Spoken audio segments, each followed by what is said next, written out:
മലപ്പുറത്ത് സ്വതന്ത്രമായി വായു ശ്വസിച്ചും സ്വതന്ത്രമായി അഭിപ്രായം പറഞ്ഞും നിങ്ങൾക്ക് ജീവിക്കാൻ സാധിക്കും എന്നെനിക്ക് തോന്നുന്നില്ല. മലപ്പുറം പ്രത്യേകതരം രാജ്യമാണ്, പ്രത്യേക ചില ആളുകളുടെ സംസ്ഥാനമാണ്. അവർക്കിടയിൽ ഭയന്ന് ജീവിക്കുന്നവരാണ് ഈഴവർ.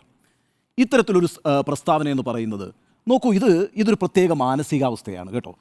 അദ്ദേഹത്തിന് മലപ്പുറത്തൂടെ സഞ്ചരിച്ചപ്പോൾ ശ്വാസം മുട്ടലുണ്ടായി എന്നാണ് അദ്ദേഹം പറയുന്നത്. അതൊരു പ്രത്യേക രാജ്യമാണ്, ഒരു പ്രത്യേക ജനവിഭാഗം താമസിക്കുന്ന സംസ്ഥാനമാണ് എന്ന് പറയുമ്പോൾ ആ ജനവിഭാഗം ആരാണ്? അത് നിശ്ചയമായും മുസ്ലിങ്ങളാണല്ലോ. നോക്കൂ, കേരളത്തിൽ ഈ ഹിന്ദുത്വവാദികൾ ഒളിഞ്ഞും തെളിഞ്ഞും പറയുന്നൊരു കാര്യമുണ്ട്, മലപ്പുറം കേരളത്തിലെ പാകിസ്ഥാനാണെന്ന് പറയും. അത്തരം ഒരു പ്രചാരണമുണ്ട്. ആ പ്രചാരണത്തെ പിൻപറ്റിക്കൊണ്ട് നടത്തുന്നൊരു പ്രസ്താവനയാണ് യഥാർത്ഥത്തിൽ ഇന്ന് വെള്ളാപ്പള്ളി നടേശൻ നടത്തിയിരിക്കുന്നതേ. ഒരു കാര്യം കൂടി വെള്ളാപ്പള്ളി നടേശൻ ഓർക്കേണ്ടതുണ്ട്. കാരണം മലപ്പുറം വെള്ളാപ്പള്ളി നടേശനെ സംബന്ധിച്ച് ഒരു പ്രത്യേക രാജ്യമാണെങ്കിൽ ഈ കേരളത്തെക്കുറിച്ച് BJP എന്ന് പറയുന്ന അദ്ദേഹത്തിൻ്റെ സഖ്യകക്ഷി ഉണ്ടല്ലോ, ആ സഖ്യകക്ഷിയിലെ മഹാരാഷ്ട്രയിലെ മന്ത്രിയായിട്ടുള്ള നിതീഷ് റാണെ പറഞ്ഞത് എന്താണെന്നറിയാവോ? കേരളം ഒരു മിനി പാകിസ്ഥാനാണെന്നാണ് പറഞ്ഞത്. കേരളം ഒരു മിനി പാകിസ്ഥാൻ ആയതുകൊണ്ടാണ് രാഹുൽ ഗാന്ധിയും പ്രിയങ്ക ഗാന്ധിയും ഒക്കെ കേരളത്തിൽ പോയി മത്സരിക്കുന്നതെന്നാണ് പറഞ്ഞത്.